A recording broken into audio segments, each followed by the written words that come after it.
Misha Johnson here with SupercrossOnline.com, and I am standing next to Tom Benolkin. Did I say that right, Tom? Yes, you did, Misha. Thank you. Now, Tom here just told me a very interesting fact, so I want you to tell the camera, tell all our fans what you just told me. Well, I was Minnesota's first contracted factory rider. Back in 1980, towards the end of the year, I actually signed a contract with Kawasaki Motor Corporation, and I was on to ride the 125 Nationals, 250 Supercrosses, and had a pretty good year. In 1981, I ended up 5th in the nation, had several top 10 Supercross finishes, and it was just a real good time. It was a different era in motocross. The works bikes were true handmade works bikes. A couple of years ahead of production, and quite fascinating. Oh, I'm sure a lot of things have changed, wouldn't you say? Oh, absolutely. It was a really technological time where long travel suspension was just coming into play. Disc brakes were new, things like that. Water cooling still wasn't even innovated yet.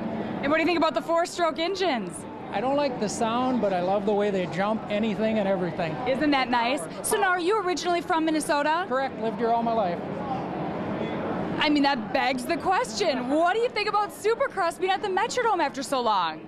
We are making a full day of it. I've run into probably a couple dozen friends already, and after a 4-year hiatus, everybody's getting here before practice, and we're spending the whole day. So we're really happy to have it back. Tom, you are like the die-hard fan. I'm so glad I ran into you. Absolutely. Okay, so Supercross, where do you think it's going in the future?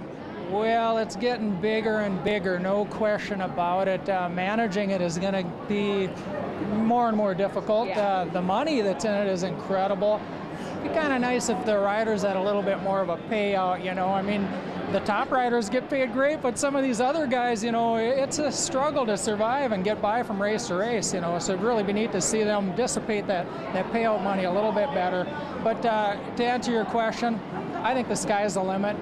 They've done some really smart marketing things, like kind of similar to NASCAR, having the same rider have a career number. I think that was a real breakthrough, because that was always one of the confusing things of the sport, is that riders would always get a new number every year, who's who the next year, you know, so that kind of thing. But they're making some real good strides, and I think we're all happy with it. All right, Tom, one more question for you. Who is your favorite rider and why? I guess that's kind of a 2-in-1. Currently, it's got to be Ryan Dungey, because we just have very few riders that have ever really made it to that level up here, you know. And so you got to back the homeboy, and he's just such a great kid, you know. The family is just behind him 100%.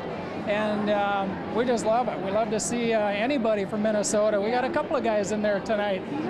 James Pavolny, one of the deans, are out here racing. And, you know, Minnesota typically isn't really known for motocross. It's kind of more of a Sunbelt sport. So kind of renegades to have somebody break through and make it to the top. Absolutely. Ryan Dungey, a fellow Minnesotan, and Tom here, just an open book of information. Thank you so much for talking with me. Again, Misha Johnson, SupercrossOnline.com. We'll be right back. Thanks, Tom.